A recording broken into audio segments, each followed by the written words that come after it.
The day I became disposable. The day my uncle fired me. I was standing in the glass lobby of Ferguson Logistics, Chicago, holding 5 years of unpaid loyalty in my chest like a broken rib. No warning. No thank you. No apology. Just a thin smile and the words. Adele, my son is back from London. We don't need you anymore. 5 years. 5 years of late nights, skipped holidays, unpaid weekends, and promises like, your family. This is temporary. I remembered sleeping on my desk during our first expansion. I remembered missing my mother's funeral because a shipment was delayed in New Jersey. I remembered building his client list from scratch while he told everyone I was learning. And now I was being escorted out like a stranger. His son, freshly returned, polished accent, zero experience, was already sitting in my chair. My chair. My spreadsheets still open on the screen. He didn't even look at me. As security walked me out, my uncle leaned close and whispered, "Don't take this personally. Business is business." That sentence broke something wholly inside me. Outside, the Chicago wind cut through my coat. I stood there shaking, not from cold, but from humiliation.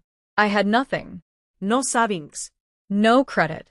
No job history on paper because everything was under his name. That was the moment I learned a brutal truth. Blood means nothing when success is on the line. And that was the day I stopped being loyal and started becoming dangerous. Cliffhanger. I didn't cry. I made a decision. Before I continue, please subscribe to my channel to see more interesting stories. Thank you. 5 years of free labor. I replayed the past 5 years like a cruel documentary. I moved from Detroit to Chicago because my uncle promised mentorship. Work with me, he said. One day, this company will be yours too. Instead, I became invisible labor.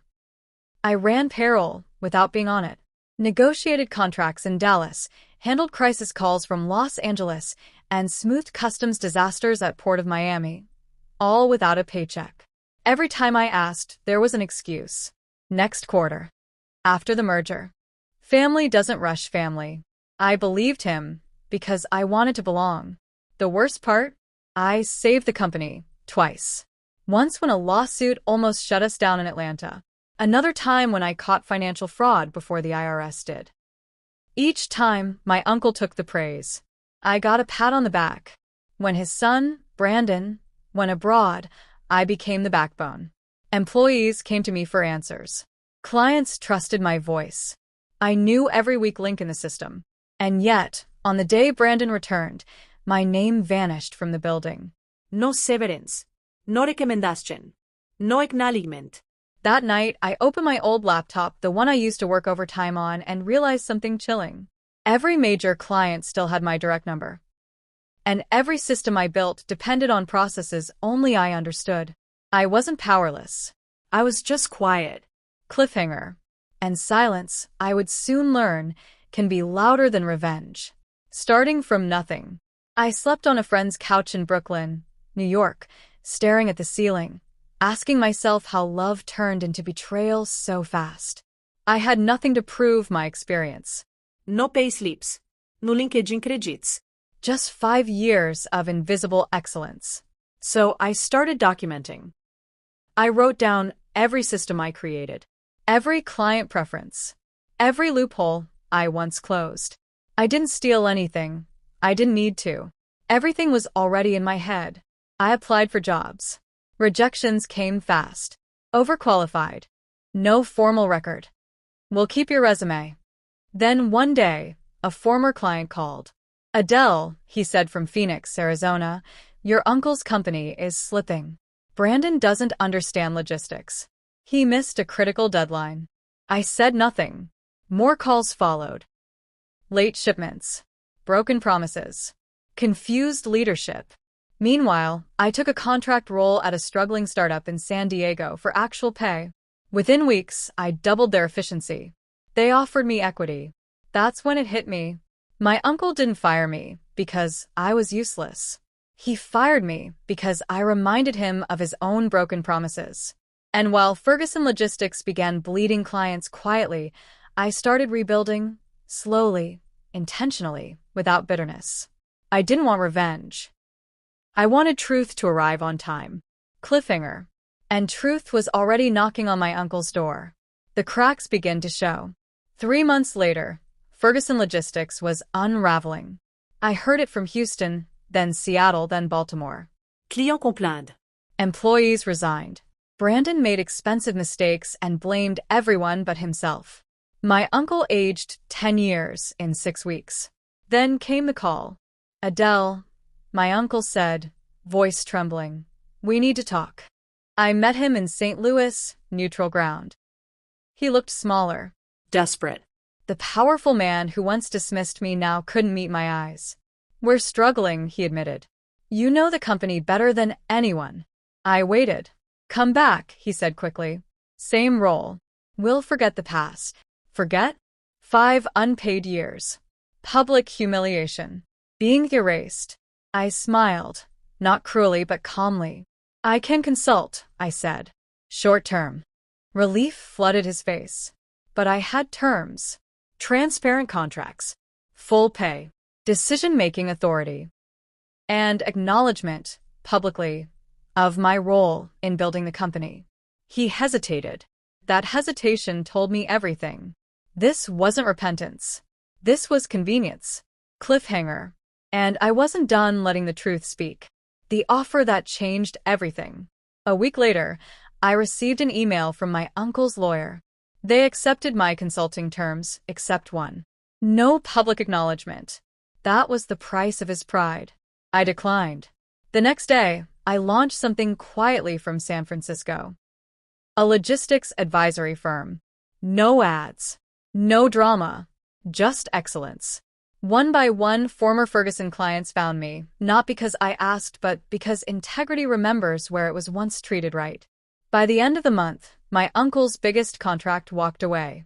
And this time, when my phone rang, I let it go to voicemail. Cliffhanger. Because the real payment wasn't money. It was about to be truth, served in full. When silence becomes a storm. I didn't celebrate when Ferguson Logistics started losing contracts. I didn't smile when former employees texted me, whispering panic from Cleveland and Memphis. I stayed quiet. That silence became my power. Brandon tried to replicate my systems. He failed. He didn't understand why vendors needed reassurance before deadlines, or why certain routes always needed backup carriers. He had the title, but not the instincts. One afternoon, a longtime client from Denver called me directly. We trust you, Adele, she said. If you ever start something of your own, let us know. I thanked her and hung up. Then I stared at my reflection in the darkened window of my San Francisco office. The girl who once begged for approval was gone. Meanwhile, my uncle started showing up at work earlier, leaving later. I heard he was borrowing money to stay afloat, cutting staff, rushing decisions. He had built the company on my unpaid labor, and now the foundation was cracking without me. That night, I received a message from Brandon. Short, arrogant, desperate. You left us hanging. This is on you. I didn't respond. Because for the first time in my life, I wasn't responsible for cleaning up someone else's mess. Cliffhanger. And soon, the mess would be too big to hide. The client exodus. It happened quietly at first, one contract, then another. By the end of the quarter, Ferguson Logistics lost 3 major accounts in Nevada, Oregon, and Florida. They didn't come to me because I asked. They came because trust has memory. I formed AF Strategic Logistics, my initials, my name, my ownership. No family. No sados. I hired carefully. People who had once watched me carry a company, without credit. People who believed in process over ego. Then came the call that changed everything. A multinational retailer, Ferguson's biggest client, wanted a pitch. In Los Angeles. When I walked into the boardroom and saw my uncle sitting across from me, his face went pale. He hadn't known it was me. I watched recognition, fear, and regret cross his face like scenes in a movie. I delivered my proposal calmly. Clearly. Without bitterness. They chose me. As we packed up, my uncle tried to speak. Adele. I raised a hand gently. Business is business, I said. Cliffhanger. And this time I meant it.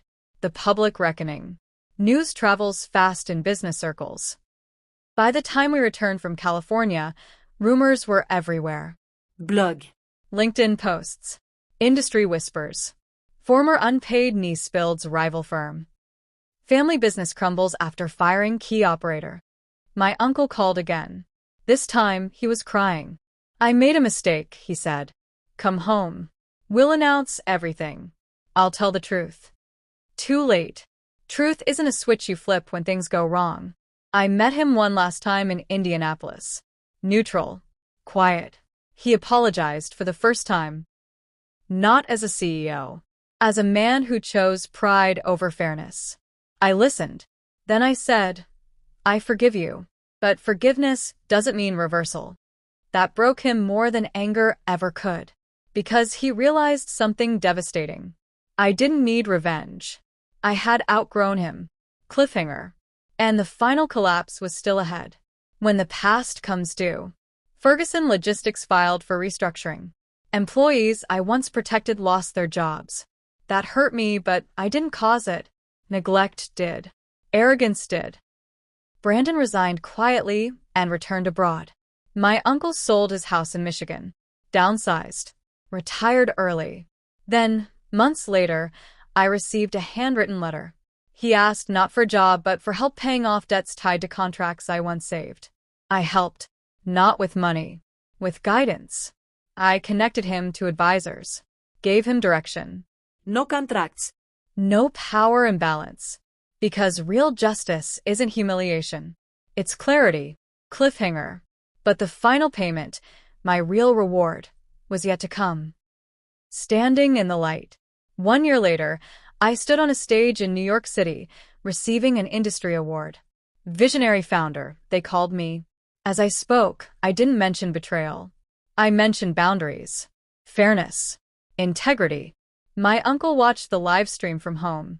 And I knew, without satisfaction, without anger, that the debt was settled. Because the girl who worked unpaid for 5 years? She now owned her name, her voice, her future. Cliffhanger. And the final chapter of justice was about to arrive, quietly, permanently. The cost of carrying silence. Success didn't heal me the way people think it does.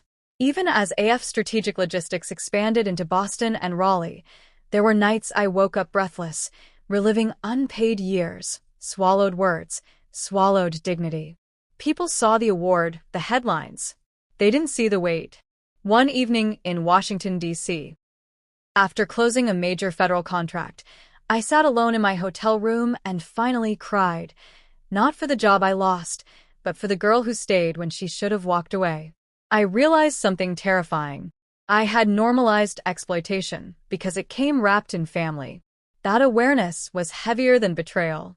I began speaking quietly to young professionals, especially women, about boundaries, about contracts, about not confusing access with opportunity. And every time I told my story, a little more of the old pain loosened its grip. But healing has a strange way of reopening wounds before sealing them. Because just as I started feeling whole, my uncle asked to see me again. Cliffhanger. This time not as a businessman but as family. The conversation I avoided. We met in Cincinnati, the city where he raised me after my parents died. The cafe was small. Familiar. Painfully symbolic. He looked older. Not defeated, just honest. I owe you more than an apology, he said. I owe you the truth. He confessed what I never expected. He was afraid of me.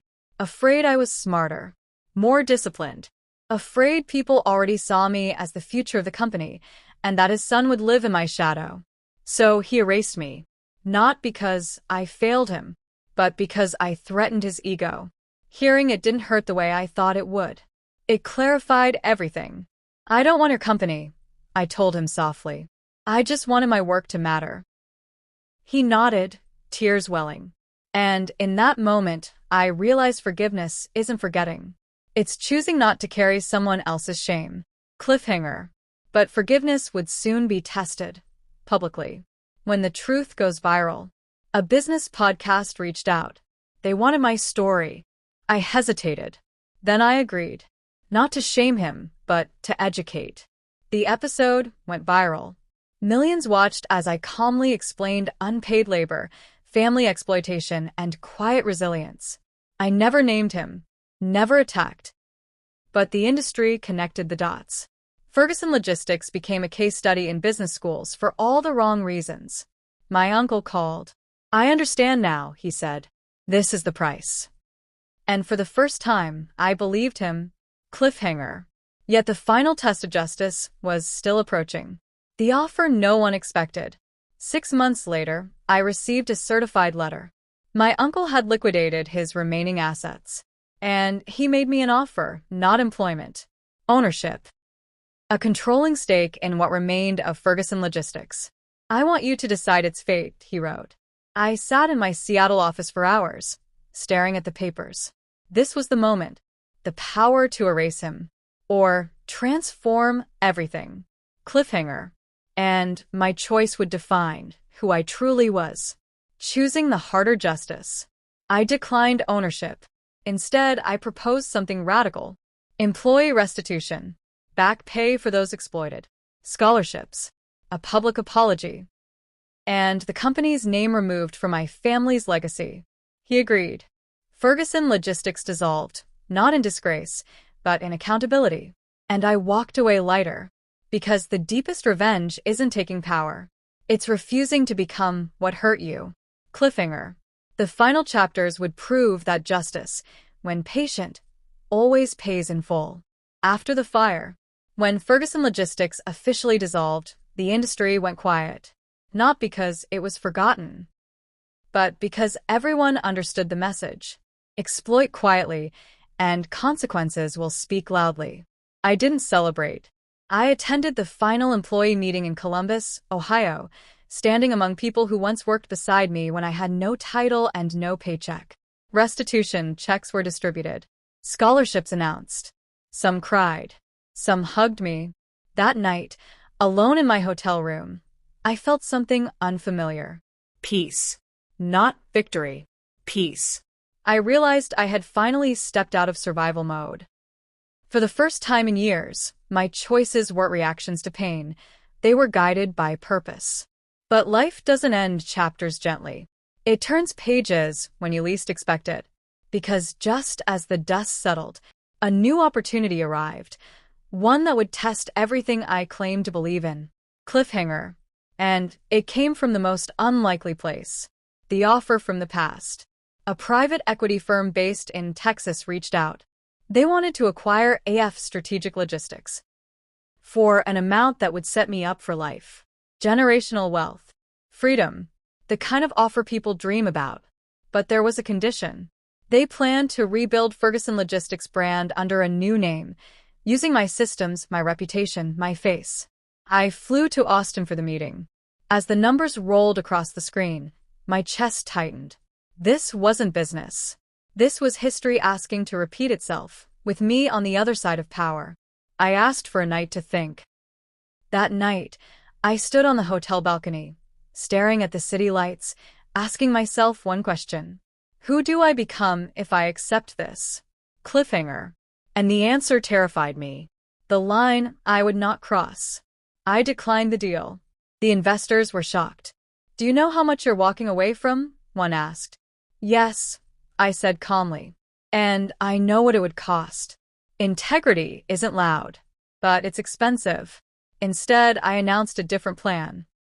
A nationwide mentorship and logistics training program, starting in Detroit, expanding to underserved communities across the U.S. Paid internships, transparent contracts, ownership tracks. The program exploded. Applications flooded in from Oakland, New Orleans, Baltimore. People weren't just hungry for opportunity. They were hungry for fairness. And in building something ethical, I realized something profound.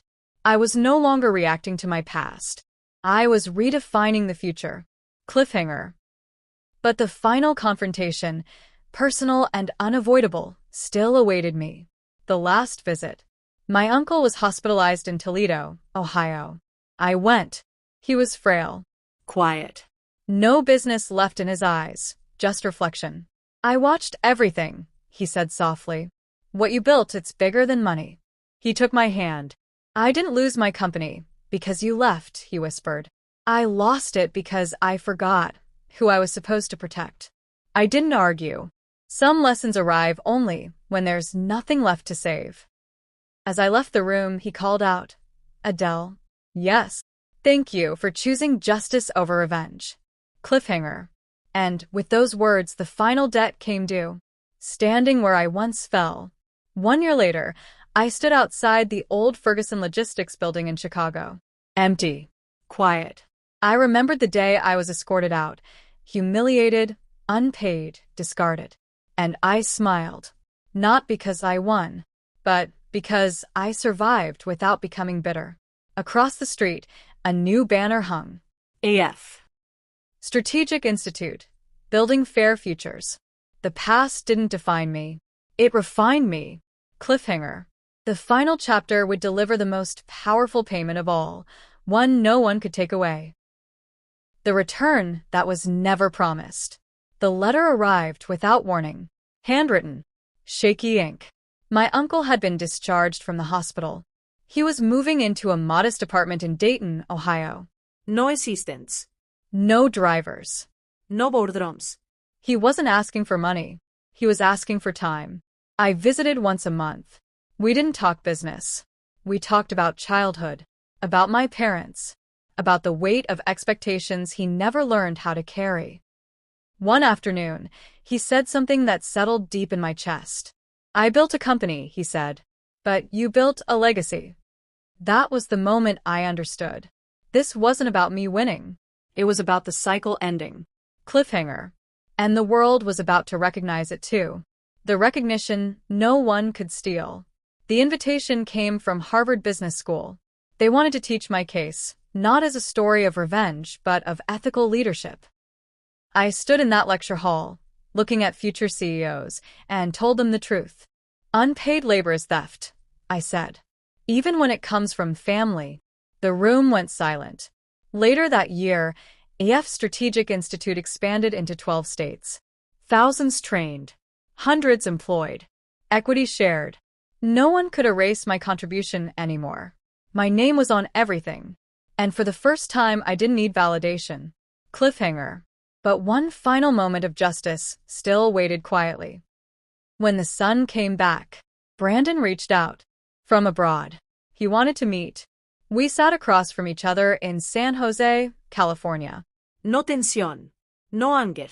I was handed something I didn't earn, he admitted. And I lost it. I nodded. I'm starting over, he said. I wanted to hear it from you. Then hear this, I replied. Entitlement is expensive. Humility is cheaper, but harder. He thanked me and left lighter. Cliffhanger. The past was finally at rest. Full circle. Years later, I walked through the doors of my institute in Chicago, the same city where I was once escorted out with a box of silence. On the wall was a quote I had approved. Loyalty without fairness is exploitation. I watched students laugh, argue, dream, and I realized the deepest justice isn't punishment. It's replacement. Replacing broken systems with better ones. Replacing silence with structure. Replacing pain with purpose.